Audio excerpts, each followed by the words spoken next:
You're welcome back. This is Newsfile. It's your most authoritative news analysis platform. And here on Newsfile, we put Ghana first. I'm Samson Ladianyanini. And my guest this morning, Bright Simmons, Honorary Vice President, Imani Africa, a prolific writer and contributor on matters of national interest and public interest, particularly when they involved international parties as well. Bobby Banson is private legal practitioner and he's a lecturer, Ghana School of Law. He has some business to do with the EMP, who Azuma Resources has issued a statement denying the EMP's announcement of a complete, acquisition of the Azuma Resources and a takeover and control of the Black Volta and Sankofa projects, mine projects in the Upper West region. In the second segment, we shall have Venus Afuseni, former MP, Tamale Central, former ranking member, Constitutional, Legal and Parliamentary Affairs Committee of Parliament of Ghana, Dennis Miracle Sabwaji, Director of Communications of the Dr. Baumia Campaign, Senyo Hosi, convener, One Ghana Movement, and a trustee of the Ghana Coalition Against Galamsey. They are so unhappy. They are so outraged that the president could give some of the responses he gave, particularly to Kojo Yanson's question at the Meet the Press encounter Wednesday with him, where he suggested that the gold board that has facilitated the export of 6 million, worth of gold, dollars worth of gold, may have done so dealing with illegal gold as well, as in Galamsey gold.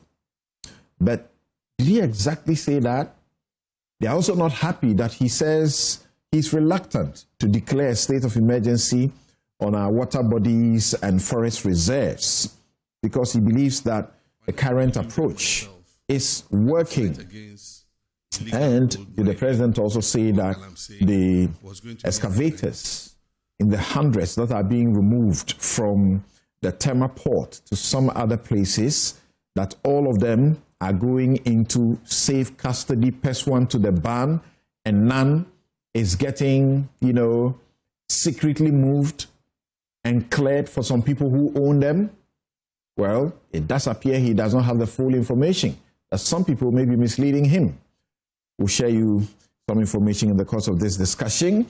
Thank you all very much for joining us.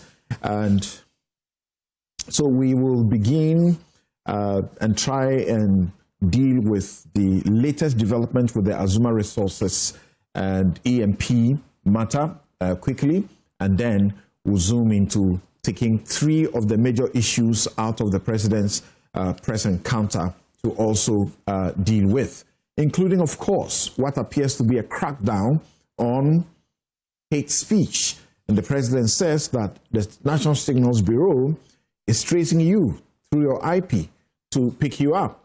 Should we be happy about that, or we should not? Well, some people are very, very happy that there's just too much recklessness and too much, nation-wrecking comments that have been allowed to go unpunished. But there are those who say this is danger territory, evading and invading our constitutionally guaranteed right to speech, terrain. And now the arrest of Abronye and the judge's refusal to grant him bail after 2 appearances. That is also irking very many people. And some lawyers are making commentary, and some are very blunt to say outright that that judge is not fit to sit in our court. His conduct, per the ruling he delivered in denying bail, is clear evidence of incompetence, which is a basis for his removal from the bench. We'll deal with all of that. Thank you very much for joining us. Let me welcome Bright once again. Thanks for joining us, Bright. Thanks for having me, Sam. Great. Always a pleasure. And good to see you in your Madiba outfits. You know, when in South Africa, do what the South Africans do. Right. Great. Just how many months ago we were here? Yes. On this same issue, yes. And you helped to break it down so well for us to understand. On that occasion, ENP had said almost what it has said today. Then we discovered later that the Minister of Environment had to make an intervention. And then the two parties had to go back to try and sit down to resolve, which clearly suggested that what they had said they had done had not been done or had been done wrongly. Today, they make a similar announcement. Then Azuma Resources shows up and says once again, and this is what they say, Professor Prince Amponsa, chairman of Azuma Ghana, said, quote, "This is false information designed to confuse the public." He's talking about the EMP announcement that it has completed the acquisition of Azuma Resources and taking control of the Black Volta and Sankofa gold projects. So, Professor Prince Amponsa, chairman of Azuma Resources Ghana, says, quote, "This is false information designed to confuse the public. It is consistent with EMP's previous strategy of making public statements without any substance. Only last week, EMP abandoned its claims against us, confirming what the courts and contracts already show, that Azuma Ghana is the rightful owner of the Black Volta and Sankofa projects. Any suggestion to the contrary is baseless. Our focus now is on moving rapidly into development and delivering over $100 million of investment and thousands of jobs for the people of the Upper West region." End quotes. That sounds like trouble. Yes, I think the situation has worsened since we last spoke.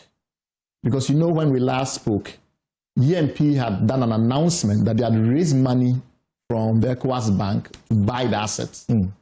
And I was suggesting that because they are in dispute with the owners of the asset, and we'll come back to this issue around ownership, they couldn't have acquired it without the participation of the owners.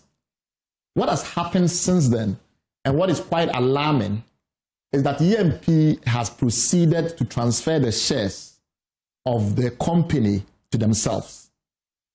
And that is the alarming part of things, which is to say that as a negotiation tactic, they've left the owners almost with no choice than to walk away.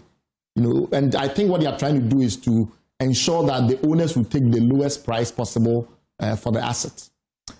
And that is why this is a public interest issue, because let's not mince words about this.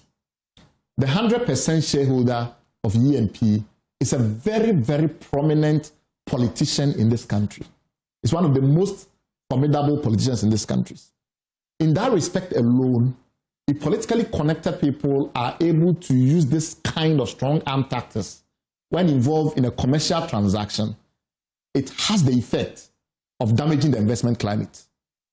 Because if you're an investor and you worry that if there's an incident and somehow you come into conflict with someone that's politically connected, they can take actions that ordinarily other businesses will have great restraint or reluctance taking, because they will be confronted by the law enforcement authorities and the other authorities.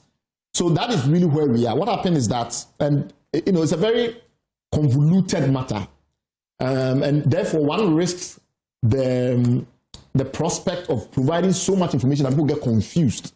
But I'll do my best to try and break down the core issues. First, there's a public interest not only because the 100% shareholder of EMP, Engineers and Planners, is a very prominent politician in this country, and is indeed the sibling of the sitting president. It's also the fact that mining is a unique industry because government always has shares in every mine. This is not the case in hotels or other sectors, or even other regulated sectors like banking, etc. The second reason is also that mining typically is intertwined with conflict and environmental damage. We all know the Galamsey issues and the rest of it. So globally, we've set up a regime, and that regime requires civil society to be part of the arrangements in relation to mining. We call it the Extractive Industries Transparency Initiative, which is why someone like myself is deeply involved in a matter like this, because I think the sunlight, publicizing the matters are necessary. Anyway, to explain this whole situation, we need to go back to some of the key points I made last time, right, around the ownership, etc. It is true that the main deposit in this gold mine, there are two gold mines we are talking about. I'll focus primarily on Black Volta because the Sankofa gold mine is not well developed. Black Volta is maybe 90% of the value of what we are discussing. The Black Volta itself is multiple deposits. In fact, one of the deposits, Julie, was acquired later and added to the mine much later. The original people who discovered the resource, the main resource, which is called Kunche, are not even involved in the picture at all, because that was as far back as 1998. Those people then sold it on to a group led by a gentleman called David Harper, who is still in this country, that attempted to develop this Kunche resource by raising money in Australia in 2006, between 2005 and 2006. So what that means, therefore, is that for a very long time, the assets that we are talking about here was owned by a different group of people. It was only in 2017, when that group of people ran out of money, that this set of current owners, which is Ibaira, came into the picture. This is 2017. And they only acquired full ownership in 2020. So there's a lot of discussion around whether they've been sitting on the assets since 1992, and it's not correct. I'm just giving you the correct picture. It's also true that the mining lease does not date from 1992. The mining lease actually dates from 2014, and it's just a 15-year lease.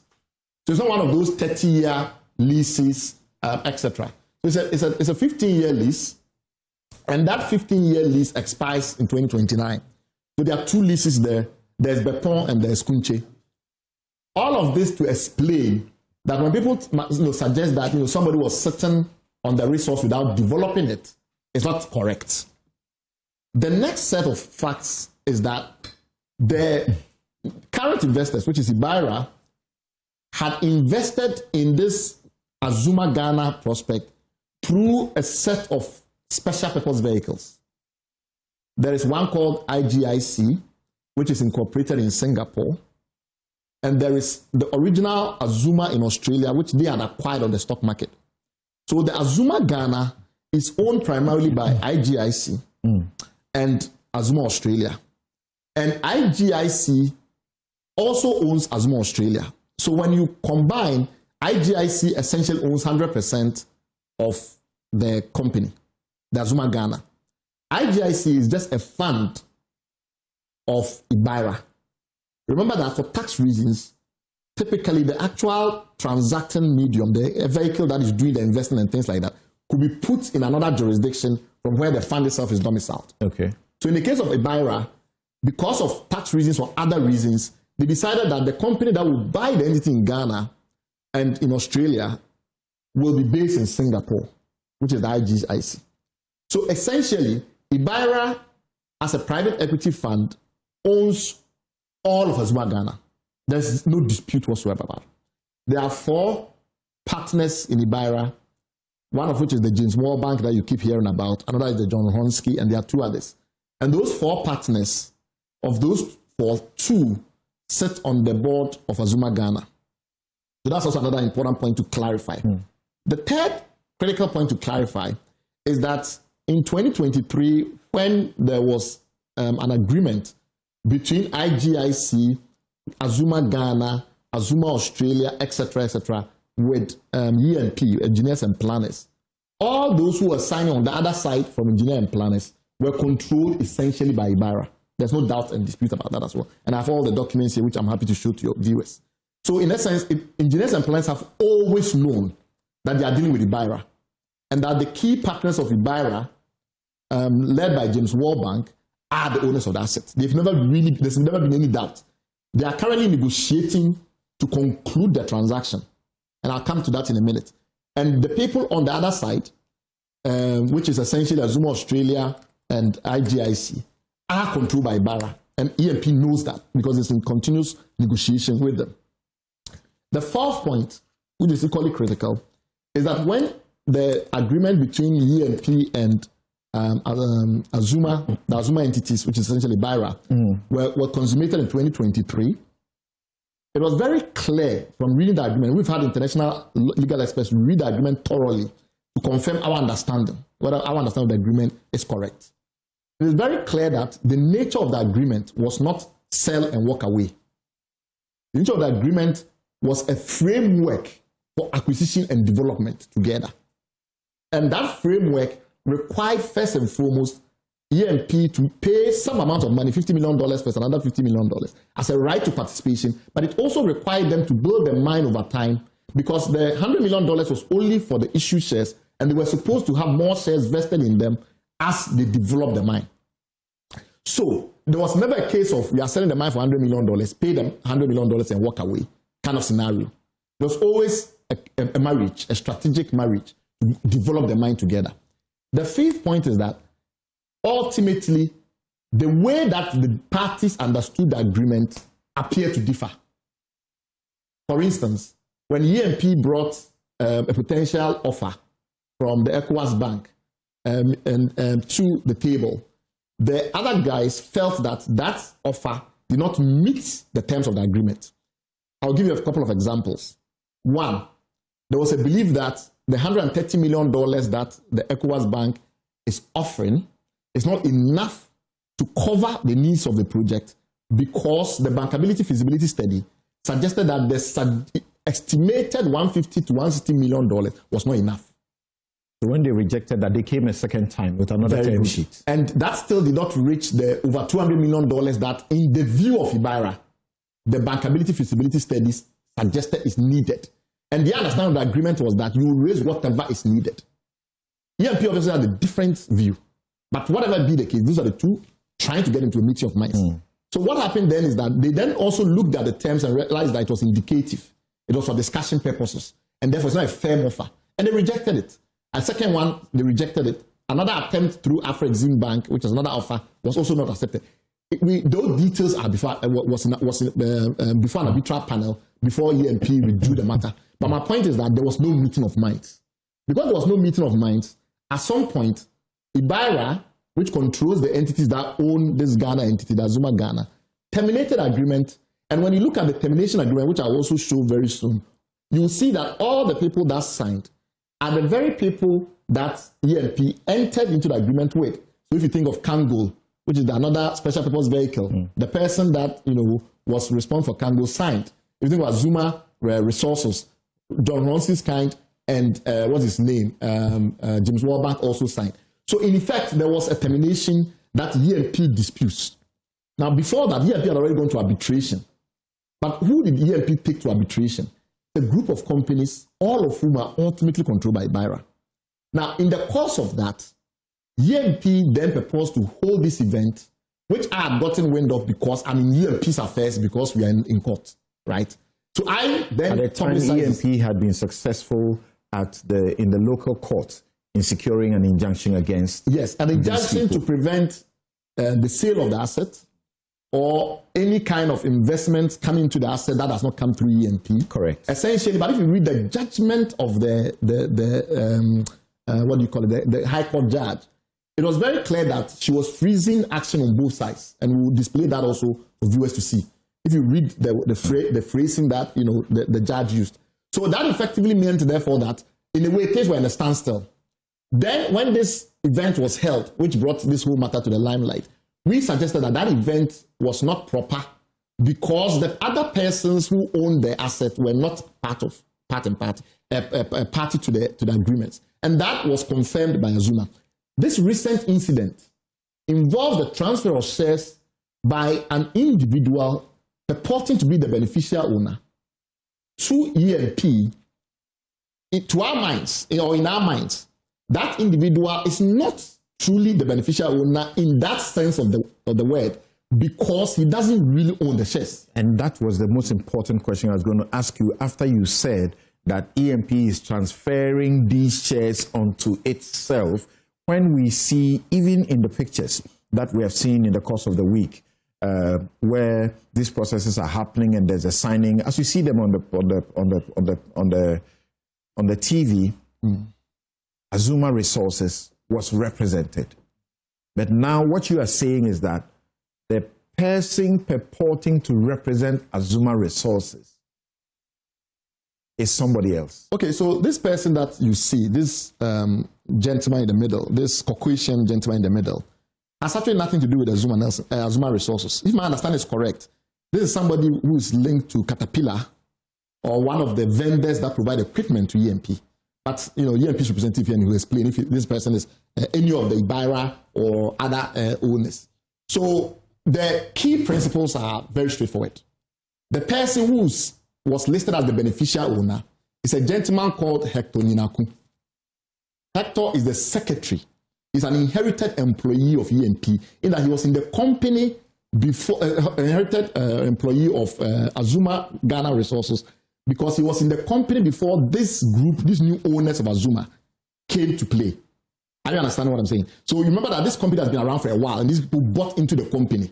Okay. So when they bought into the company, Hector Ninaku was already the administration manager of the company. So they inherited him. Now he was, because of the fact that he was the administration manager. Saying that these people who are at this signing, there's a signing, they're all happy. There's some deception. No, I'm saying that this white man has nothing to do with Azuma in any way. This is a Caterpillar or some vendor, who provides equipment to EMP. You have to remember that we are dealing with a think tank, right? So there's nothing we'll say that we haven't exhaustively kind of, and remember, people assume that we have an interest. We really don't have an interest. We are interested in transparency. Right. Yeah. So hold on quickly let me come to Bobby. Okay. So Bobby, Thompson. On the 8th of this month, Azuma Ghana issued a statement. It's headed, Azuma Ghana denies false reports of EMP takeover of Black Volta and Sankofa projects. It said, Azuma Resources Ghana Limited has today categorically denied reports claiming that Engineers and Planners has completed the acquisition of Azuma Ghana and Upwest Resources Ghana and has taken control of Black Volta and Sankofa Gold Project. These reports are false and without any legal basis. Azuma Ghana remains a lawful owner and operator of the projects. No shares have been transferred to EMP by Azuma Ghana, Upwest, or their shareholders. Not only is this untrue, but as recently as Friday, EMP formally abandoned its claim against Azuma Ghana, a development widely reported in the Ghanaian media as paving the way for Azuma Ghana to commence development of the WA and Black Volta projects unimpeded. The Honorable Minister for Lands and Natural Resources, Emmanuel Amakufibua, was internationally praised for resolving the Azuma EMP dispute and assuring investors at the Africa Down Under Conference in Australia that Ghana remains a model of stability. Yet within days, EMP has defied that resolution by forcibly seizing the mine without legal basis, directly undermining the minister's own words and casting significant doubt on Ghana's ability to guarantee the rule of law. If such a transfer had occurred, it would amount to an expropriation of private property. This would expose the government of Ghana to claims exceeding $1 billion under both Ghanaian law and international treaties. It would also fundamentally undermine the message delivered by the Honorable Minister at Africa Down Under last week. Azuma Ghana intends to apply immediately to the International Court of Arbitration to prevent any such unlawful seizure by EMP and to ensure that the rights of its shareholders and the interests of the people of Ghana are fully protected. There are two more paragraphs to conclude this statement. Yes, Thompson, good morning. Good morning to the viewers. Like you said, 2 months ago, you were expecting me to be here when this started, but I had to pull out at the last minute. I apologize to you. And I want to say this, that The minister had issued a statement. yes, Called all of you to order. Yes. The and challenge, called you to a negotiation that he will mediate, yes, or the minister will mediate through a committee, yes, and ask all of you to cease fire. yes. All right. Now, the challenge that I have, and I would say EMP has, is that, you see, the media publications or discussions are not being done by the disputant parties. In the sense that Mr. Simmons had made reference to Iberia, to Kangol, to Egik. You do not have anybody sitting here saying that I'm from Iberia, I'm from Kangol, I'm from Egik. Mr. Simmons obviously gets his information from whatever sources he's getting. He is, for lack of a better word, lawyers will say, relaying hearsay information, what somebody has told him. Now, EMP, and to an extent myself, because I was involved from day one, the negotiation of this before the contract was signed. So I didn't just come in. In 2022, when the original owners approached EMP before negotiations dovetailed into 2023 before agreement, I was part from day one. So I know this not because somebody has told me or a client has asked me to come and say it, because I was part of the negotiations. So we also get information, we get documents, we verify. Yes, that's what I'm saying. When you have documents, he said that they have asked the international lawyers to interpret the document for them, and based on the interpretation, so because he's not a lawyer. That is what I'm coming to. I feel challenged, because what it will mean is that you are literally asking me to have an analysis of a legal document with a non-lawyer. Now, I would, and I had made this point earlier. He's been advised. What is the weight of that advice when it cannot be relied on? When you advise your clients, you're supposed to use your advice. But that is what I'm saying. He's not a client. That doesn't make... He's not a party. I'm saying when you advise your clients, yes, normally, yes, you expect them to use the advice. Oh, yes, yes. And that doesn't make the advice less potent. But that is what I'm saying. Because it's not being communicated by a lawyer. That is what I'm saying. No. What I'm saying is that I am not the client. I am the lawyer. Okay. So if I ask legal questions, he will not be able to answer. All right. Now, the point that I want to make is that there are two matters that I really want to respond to this morning, if you could permit me. The first one is the consistent allegation of me personally having been engaged in some form of conflict of interest. I remember on your show, he kept using the word, my good friend Bobby Banson, our good friend, has been paid a certain amount, I think 500,000. You mean the previous edition? Yeah, the previous show, which he has consistently repeated. Now, because as a professional, we are guided by a code of ethics that regulates what we do, how we do it, how we say it. You've known me since 2005, not today. This measure acquisition involving is not the first one that I have done to this volume. It's not. And hopefully by the grace of God, it will not be the last. So I would want on this platform an opportunity to explain that, Mr. Simmons, I have not pocketed 500,000 as you were told. You were giving bank statements. But you're a lawyer. If you work and you get paid, No, he didn't say that it was my payment. Okay, go ahead. If he said it was my payment, it's different. He was giving bank statements. He has said that I have been unlawfully paid $500,000 from an account without the knowledge of the owners of that account, and I have used that money to pursue arbitration. And he has said that that constitutes conflict of interest. And he had repeated it on his social media handles. Now, it is never true. One, something. You, as a lawyer, know in transactions, there are instances where the client's holding accounts, which the ethics of our legal profession allows us to open for certain transactions, will be allowed to hold money in the form of an escrow. As soon as whatever conditions are met, those monies are transferred to whoever is supposed to receive. Now, this $500,000, now because of client privileged information, was not transferred to me as fees. It has never been kept by me. When this $500,000 was paid into our client holding account, it was for a specific purpose. That the signatories to that account, which are board members of Azuma, wanted the money paid into my account until the issues surrounding the signatories to that account are resolved. So in effect, I was just holding it. As soon as the signatories to that account was resolved by virtue of the court order or the court processes in Ghana, all of the $500,000, not even one CD, was transferred back into the Azuma account. Not even, and this was as far back as November 18, 2024. So for it to be repeated now, as if that money is still sitting in my account, or I'm using that money for any collateral purpose, was most unfortunate. And I'm using the word unfortunate because if indeed Mr. Simmons and his team said they don't have any interest in this matter, they wanted to verify, they could have easily written to say that we are going to town with an allegation that you have received $500,000, which you are using for purpose or without the knowledge of the owner. What is your response to it? Then we can say that, okay, they reached out and I chose not to respond, or they reached, because this does not involve EMP.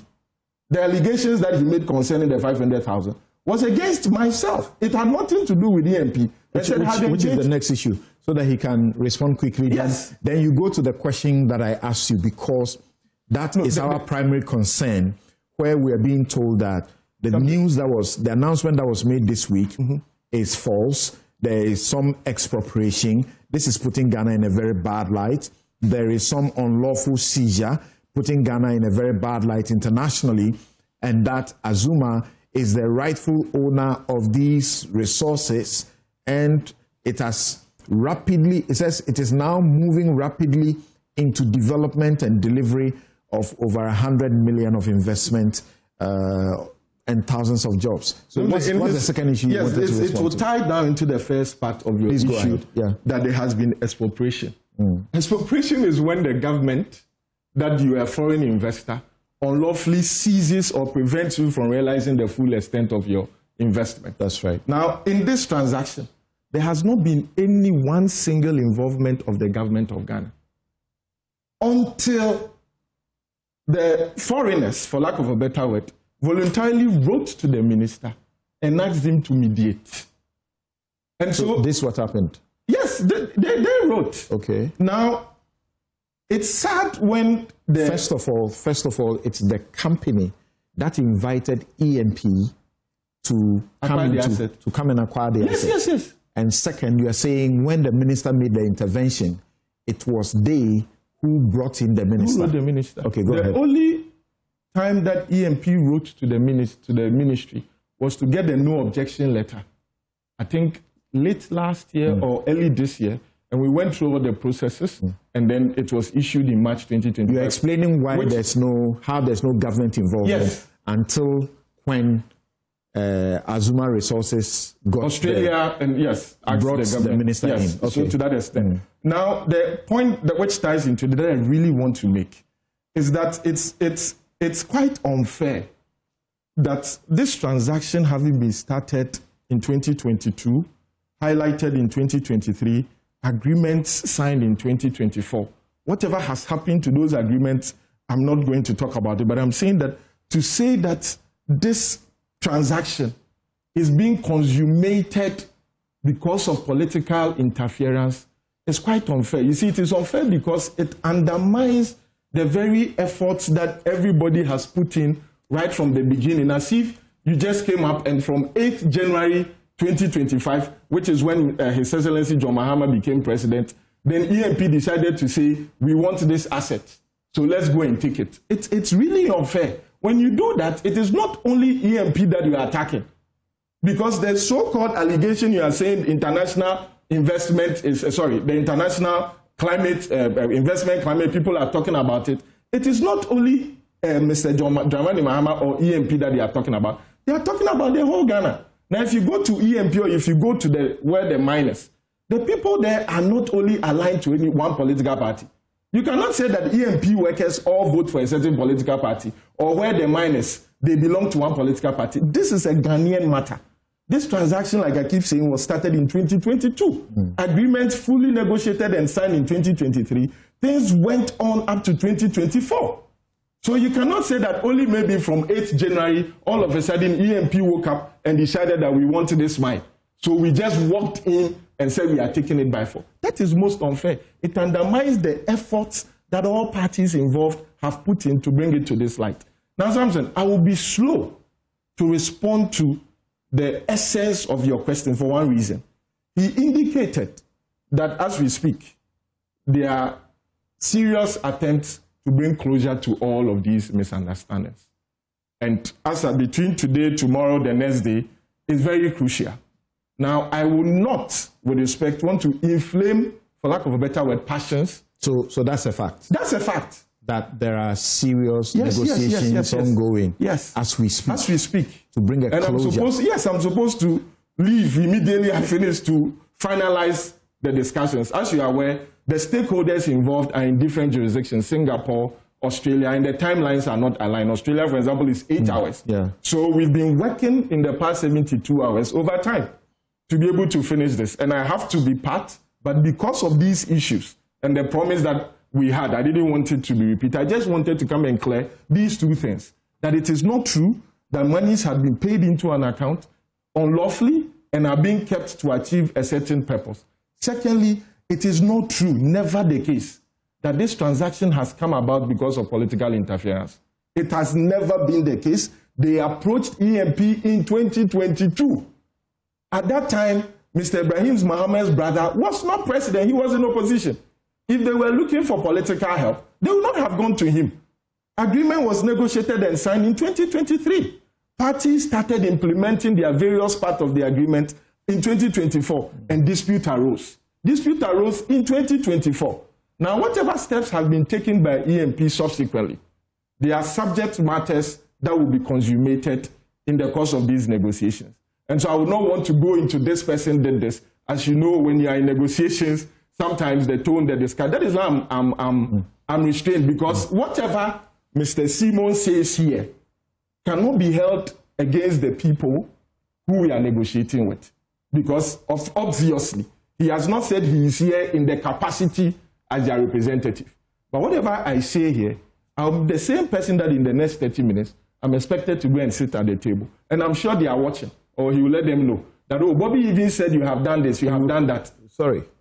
When you say they are watching, or he will let them know. And that is what I'm saying, because he's definitely in communication with them. Let me tell you why. Samson, the International Chamber of Commerce. Do you think what you are doing now is fair? To which one? What you're doing, attempting to do to Bright is fair. Oh, what did I do? I'm saying he's in communication with them. Okay. And I'm going to tell you why. And if I'm lying, he can say it. And of course, he has said he's received documentation and all of that. No, and I'm saying the source of the documentation leaves me no doubt that he's in communication with them. And let me tell you why. The International Chamber of Commerce, maybe he does not know, but you will know. The International Chamber of Commerce, where we were having the arbitration, the ICC, has a portal that only parties and lawyers, I think to a large extent lawyers, would have access to that portal. So if I sue Samson Ladi, I commence arbitration against Samson Ladi at the ICC. The ICC opens a portal that you would have the code, I would have the code.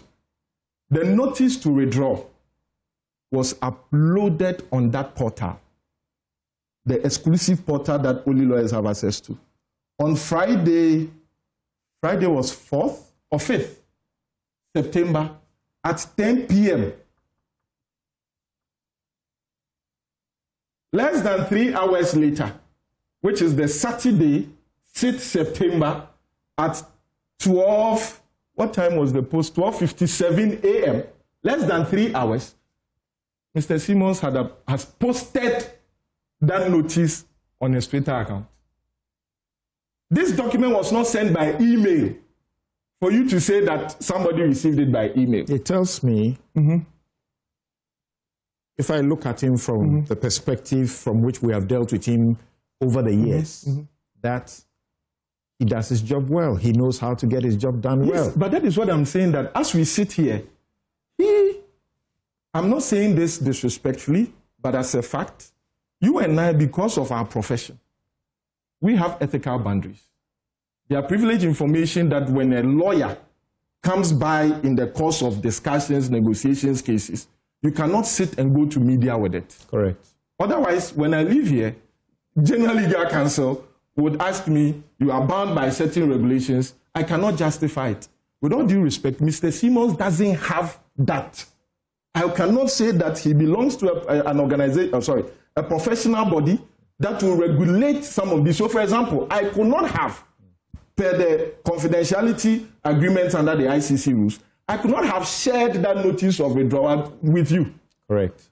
But he can share on his X page because he has no ethical boundary in that context. Right. And the lawyers at that stage, at that level, cannot post it on their X because that would be obviously in breach. That is why I'm saying that I have avoided this for only this reason. And I'm trying very hard to still remain. Before I let Bright come in, what you admit as a fact that he has disclosed also tells a different story.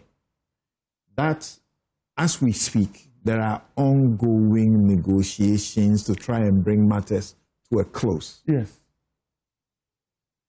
But the announcement by EMP in the course of the week was that you had completed acquisition and you had completely taken over. Do you have the EMP statement?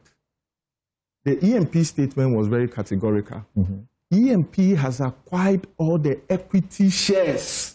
All equity shares. Yes. That's correct. That was what EMP said. Right. EMP said they have acquired all the equity shares.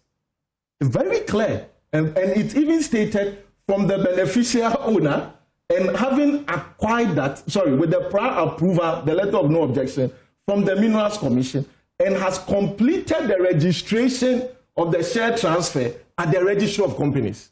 The statement from EMP contained these elements. Explain to us, what does it mean from the beneficial owner? Yeah, I'm going to explain. Yeah. Something, every corporate entity,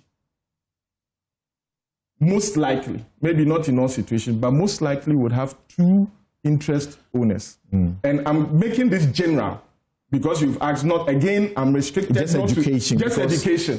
I don't want to go into... The communication said beneficial owner. Yes. And not every member of the public will appreciate what it means to say beneficial owner. They may not even pay attention to that. Okay. Now, so I'll make notes and explain what beneficial owner. But because you said the negotiations, every entity, most likely than not, it may not be the case for everyone, would have two stakeholders. I'm using the language not to sound too legalistic. It's company law. Company law. Yeah. Stakeholders may be in the form of equity owners and creditors of the company. Now, equity owners are the ones who would own the issued shares of the company.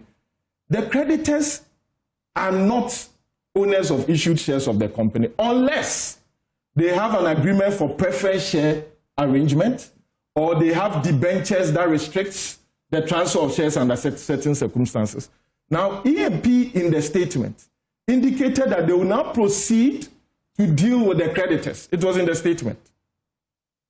And so if I say that there are negotiations, I am not going outside the ambit of the statement. It is a continuing process. Exactly, because EMP made it very clear that now we have completed all the equity acquisition.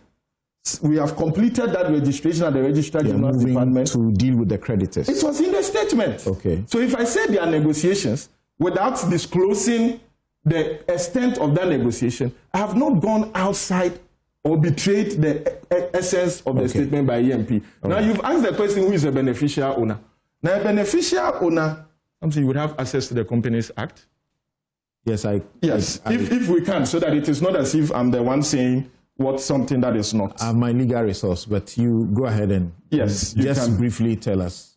Yeah. No, I just want to read because I like the definition in the Companies Act. If you can help us with that, or if Mr. Simmons has access to it, I'm trying to see. Yes, I think I'll have it somewhere in my.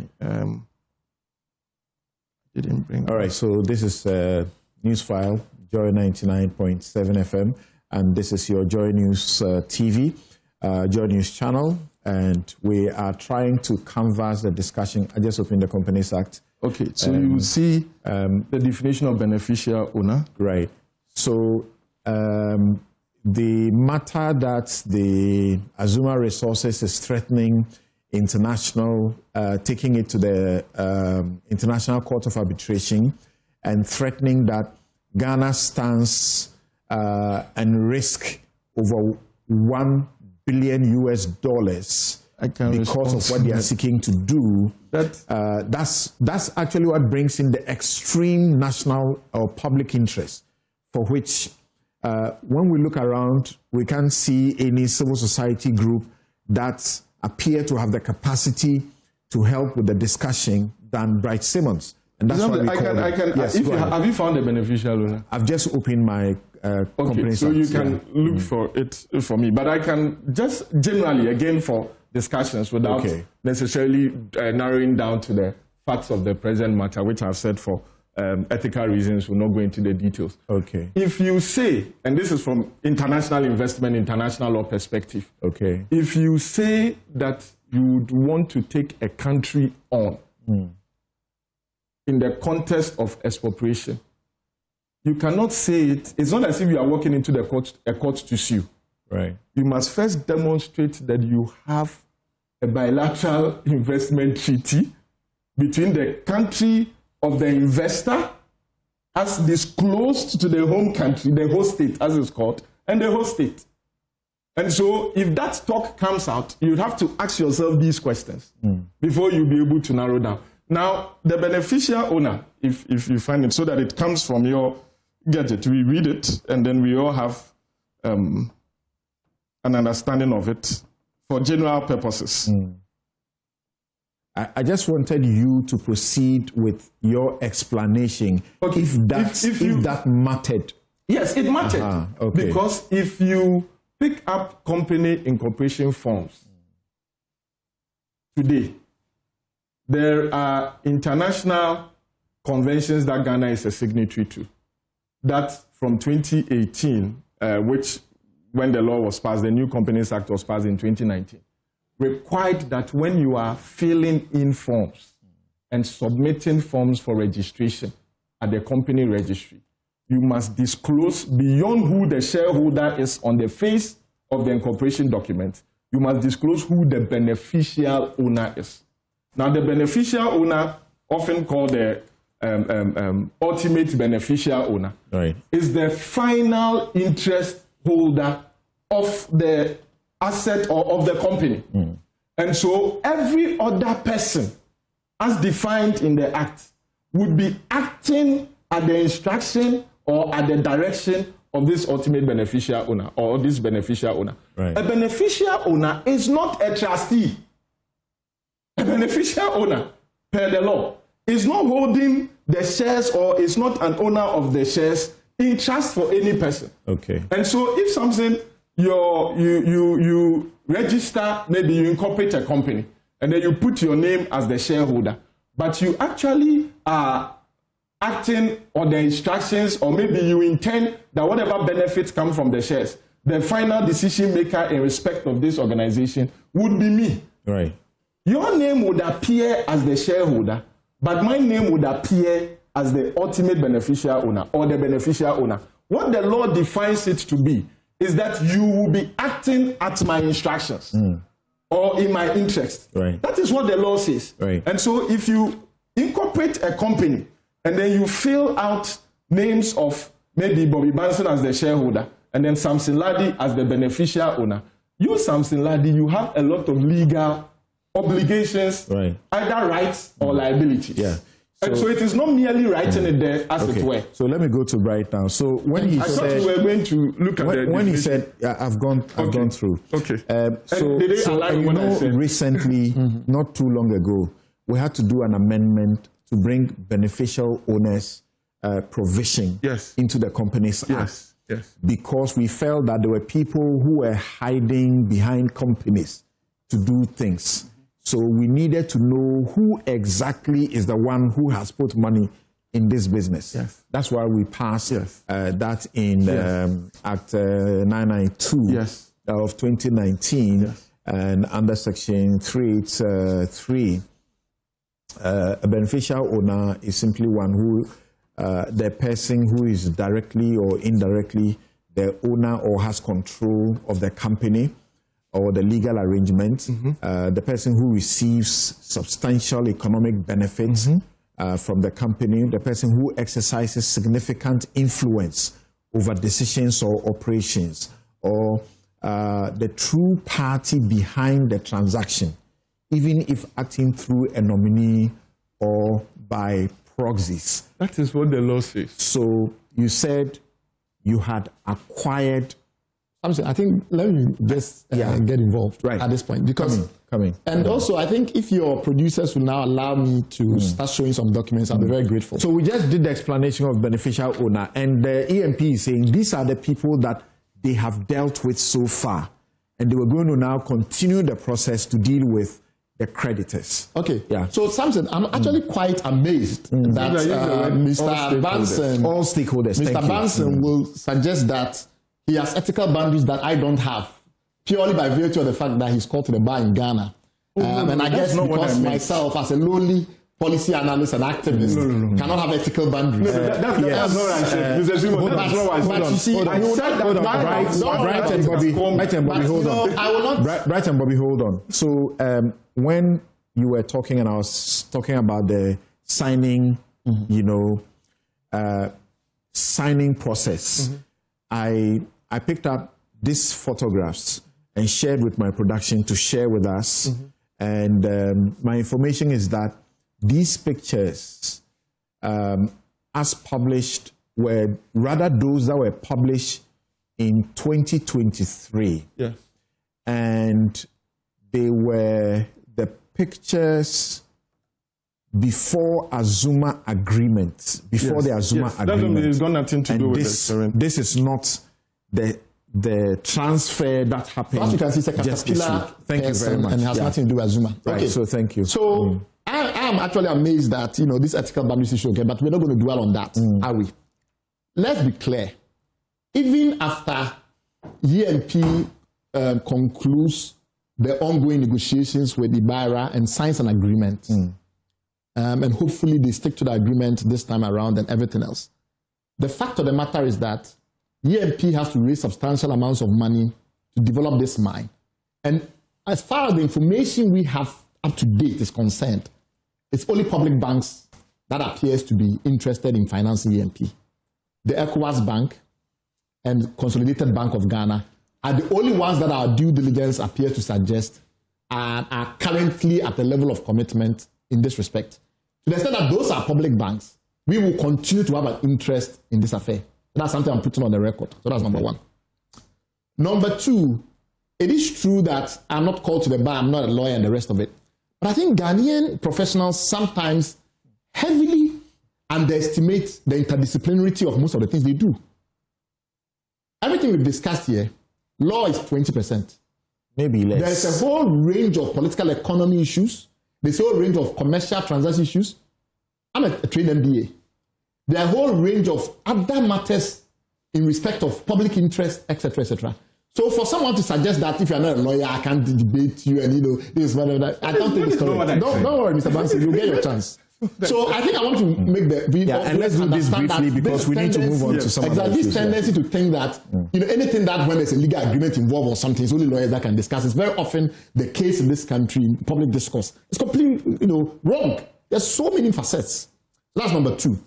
Number three, when I said to Mr. Banson on Twitter and elsewhere that the $500,000 transfer was problematic, I was on very sure grounds. Why is that? First and foremost, Mr. Banson was not in the context in which these transactions occurred, simply acting as a client, a lawyer for a client. He was a member of the finance committee of the company. And in that regard, he has had to pay himself and other members of the finance committee, etc., as if he was an employee. He has had to act as if he was an employee. In that regard, he was not simply a lawyer for some adversarial party, which is why on 22nd August 2025, the adversaries in this situation now, given the fact that they consider the relationship dissolved, sued in that tribunal in an attempt to remove him from the proceedings on the basis of conflict of interest. That was not something I invented. This is something where in adversarial relations, the other party has seen cause to attack upon. I'm particularly convinced that maybe one of the reasons they withdrew quickly from arbitration and then move on to use these Takashi tactics to take over the company was because they were beginning to see that certain interim relief. Is it fair to be talking about Takashi I'll come to that in a minute. tactics? I'll come to that because in a minute. Once they get to the table, it is always a matter of compromise. I'll come to that in a minute. Go to the some of the things he said. If I respond, then I'll be disclosing privileged information. I will come to Takashi in a minute. Let's him wind up quickly, and then I'll finish with you. Because he raised a lot of issues which are important. So my view of the matter is that in these circumstances where he was in those circumstances, his loyalty was to the company. If the project board had not authorized certain transactions and the likes of it, he cannot go around that and transfer $500,000 into the account of his law firm. When he's in those circumstances, his duty of loyalty is to the company. So he mentioned something, Bright, which is standard. In fact, we are all required as lawyers and law firms to have clients' accounts. Good. That client account has nothing to do with this situation because in those circumstances, he was not operating as a lawyer for the company.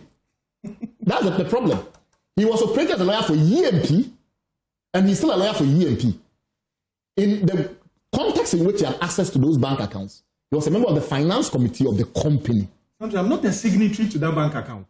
Yes, but the money went into your account. I pay myself. The money went into your account. I am not a signatory to that. I have never been a signatory. That point is very clear. The signatory to the bank account are the directors of the company. He will put money from Azuma. He had explained that account. He had explained that his account was holding the money so that the signatories will resolve and then it will revert. And that's what happened. Authority did he transfer the money? I didn't transfer the money, Mr. Simon. On whose authority did the finance committee member transfer the money to you? The money was not transferred by a finance committee member, Mr. Simmons. Wait. You are not in, let me explain. Samson, I will do this only for the purposes of educating your public. The agreement that was signed in 2023, had three main pillars. Please give, I didn't want to, but the way he's talking, let me let him know.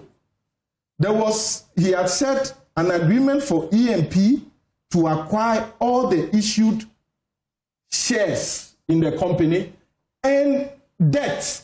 It is not only shares.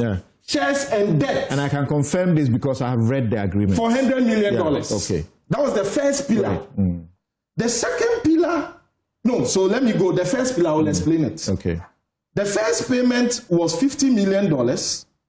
The second payment is another $50 million. Up to the first payment was to be made in 2024. The second payment is to be made in 2026. This $100 million is to pay only debt and equity. Now, because the first payment will be made in 2024, the second payment will be made in 2026, the parties agreed that we cannot leave the tenement lying down until the payment is made. What do? In the meantime, we have to look for money to develop the mine. So between 2024 and 2026, the mine was expected to be developed. Okay.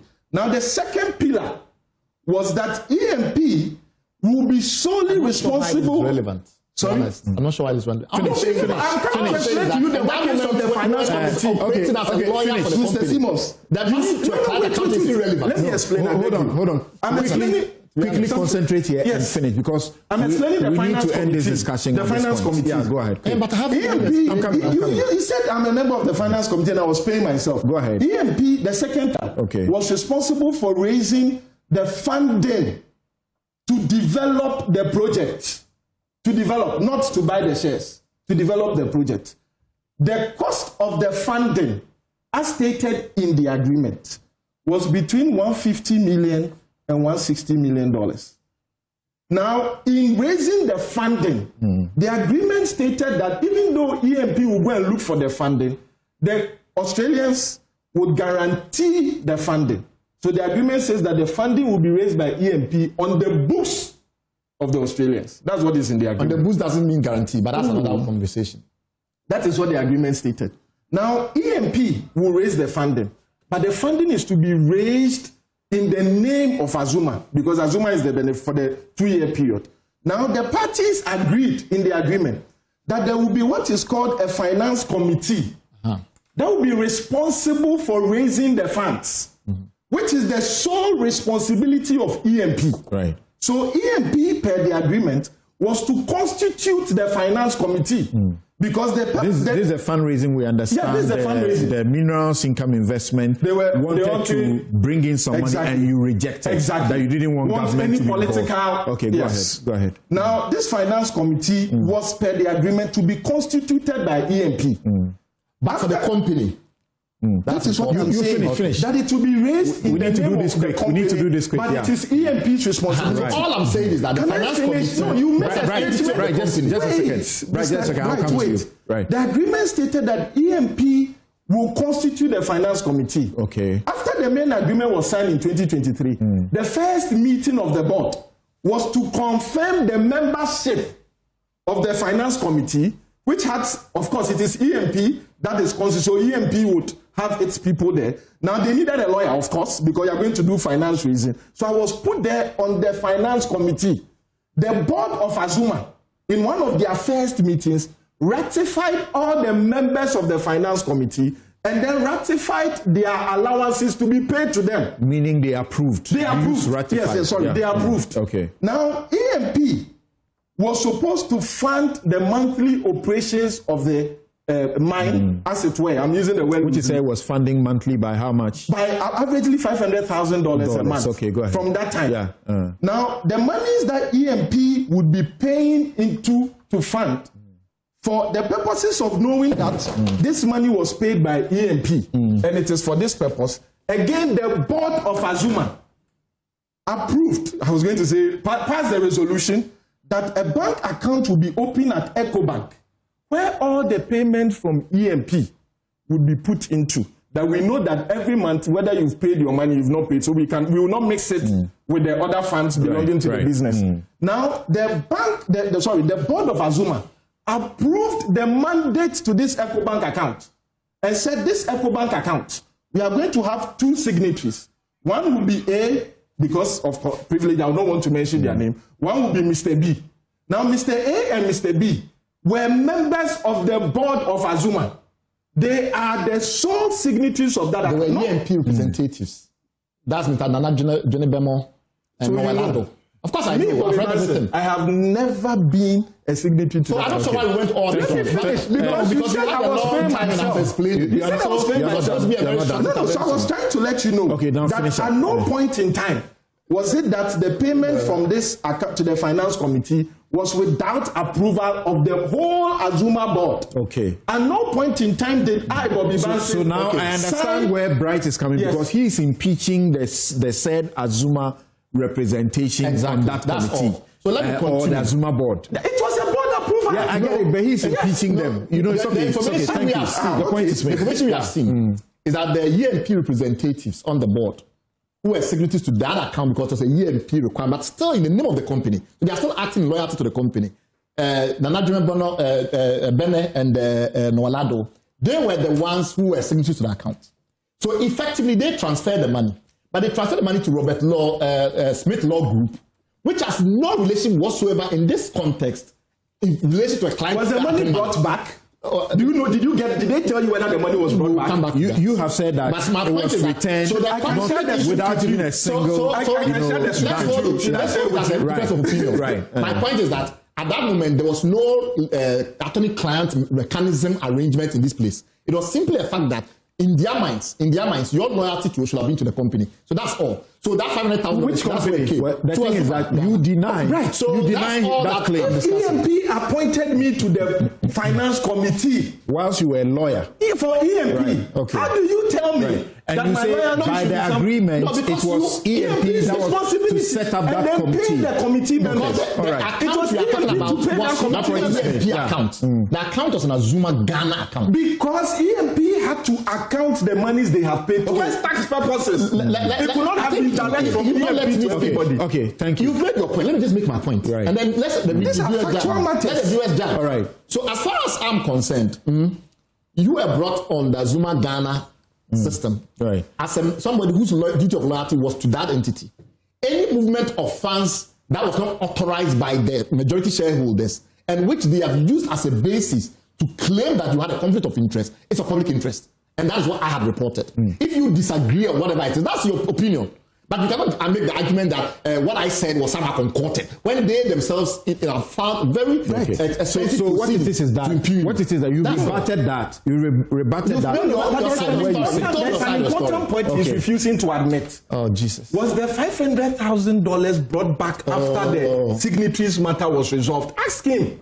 Ask him whether he can confirm whether they told you that. Do you know that as a matter of fact? No.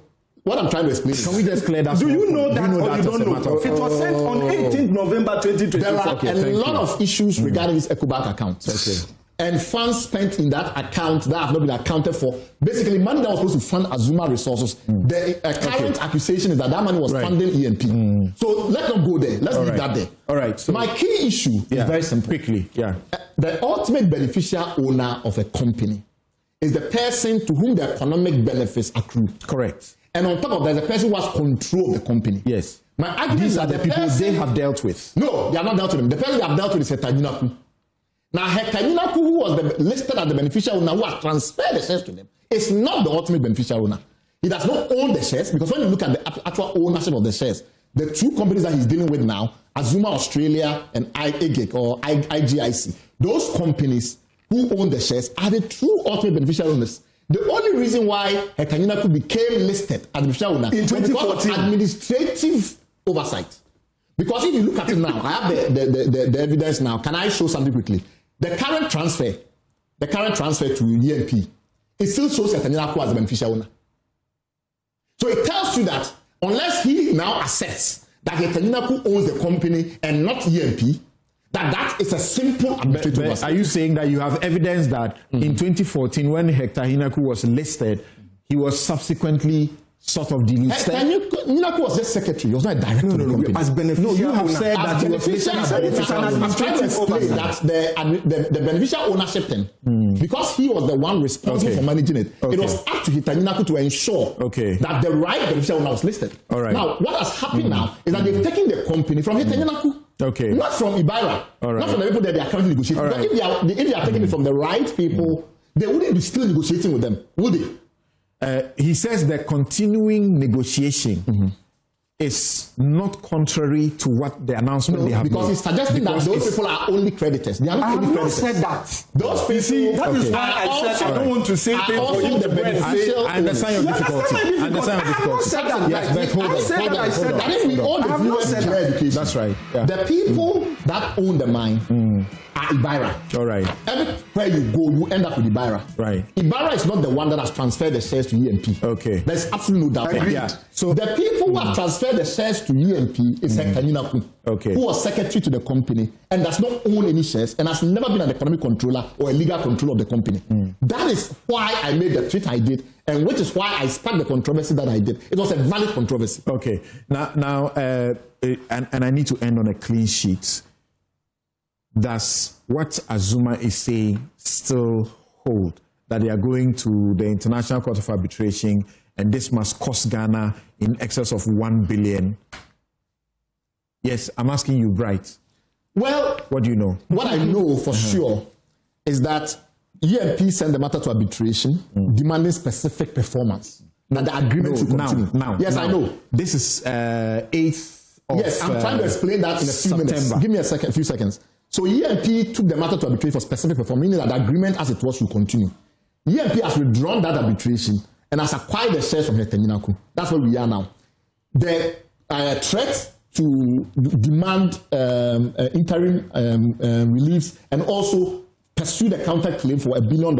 And if they think the Ghanaians are involved in the rest of it, then to find the right nexus for potential bilateral investment treaty claim, all those matters are subject to Mr. Banson here successfully closing a deal with these people as early as possible. And that's what they are likely to get. That is what they are doing. But they should be careful because the $100 million payment or whatever it is to close the matter does not end for 2 reasons. Does not end the matter for 2 reasons. All right. They still have to raise money to fund the mine. Okay. And if they keep entangling themselves in warfare, Republic activists and the likes of it, they are not going to be able to raise the money to fund that mine, which will damage Ghana's interest. Thank you. Our interest for that people of Upper West to get jobs. Thank you. For taxes to be paid from that asset. Thank you, Bright. And that's why you are hopeful that the ongoing process, which you are leaving here to continue, will end this tug of war. I'm very confident. So that what EMP has sought to do over the period is complete acquisition, pursuant to the agreements, and to take complete control and develop the two projects. Yes. Will happen. Yeah, it will happen. But I want to end on this note. Right. Mr. Simmons, I'm telling you for a fact, EMP will never struggle to develop this mine. I don't know what your source is. I can tell you as well, maybe we hope for the best. information. We hope for the best.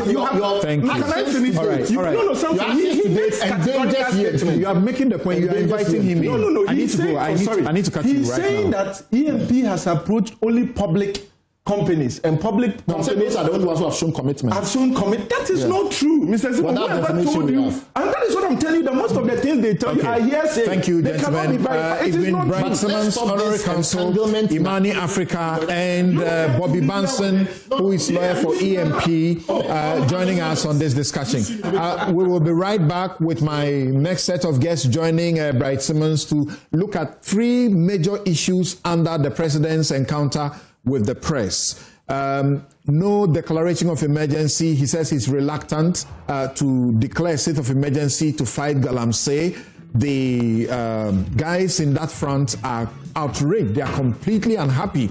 His answer to Kojo Jansen, which suggested that even what we are gaining could include, through a lot of the export we have done with small-scale gold produced, could include illegal gold. People are livid about that. And Operation Recover All Loots. Fifi Kwete hinted at an NDC lawyers meeting that some officials are seeking to compromise the process because they are cutting deals with the so-called looters. You hear the president's response, and is there a crackdown on hate speech, with the president saying Signals Bureau has been unleashed to identify those who are doing this and to deal with them. We'll be right back.